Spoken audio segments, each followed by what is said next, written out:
అందరూ బాగున్నారా? నేను మీ శ్రీదేవి. హర్ప్రీ ఛానల్కి స్వాగతం. మీ అందరికీ నమస్కారం. అయితే ధనము ప్రధానం, ధనం మూలం ఇదని జగత్ అన్నారు. అవును, ధనము అవసరమే. ఉన్ననాడు తెలివి కలిగి పొదుపు చేయి, లేనినాడు వడలు వంచి కూడబెట్టిన పాట ఉంది. మనం నీతి సూత్రం తీసుకుంటాక అది సీరియల్ అవనివ్వండి, సినిమా అవనివ్వండి, ఒక పాట అవనివ్వండి. నేను ఒకసారి ఆ పాట విన్నాను. అయినా మాకు నా సొంత విషయాలు చెప్పాలంటే టైం సరిపోదు. స్వానుభవం ఉంటే అది మాట ఎవరికైనా అర్థమవుతుంది. స్వానుభవంతోనే చెప్తున్నాను.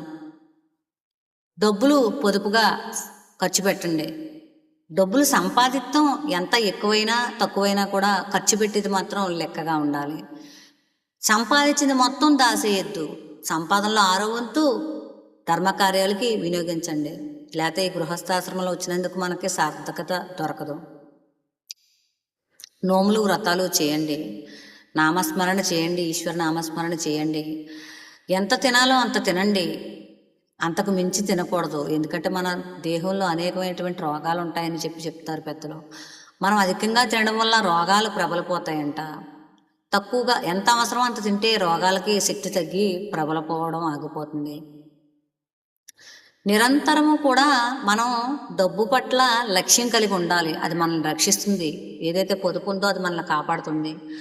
మన పొదుపును చూసి భర్త కూడా డబ్బులు తీసుకొచ్చి మన చేతిలోనే పెడతారు. ఇచ్చారు కదా అని మన ఇష్టం వచ్చినట్టు ఖర్చు చేసేసి, లేదా అన్నయ్యకో అమ్మకో లేకపోతే ఎవరికో మన ఇష్టం వచ్చినట్టు ఇచ్చేసి, లేదా అడ్డమైన జ్యువెలరీలు అవి కొనేసి అలా చేయకూడదు. మనం ఖర్చు పెట్టింది బంగారం అయినా సరే ఉంటుంది. ఏదన్నా పొదుపు చేస్తే నా చేతిలో కన్నా దీని చేతిలో బాగుంటుందని చెప్పని భర్త కూడా మనల్ని చూస్తాడు. చూసి తింగరుడని మనం అనుకోకూడదు. ఆయన చాలా తెలివైనవాడు.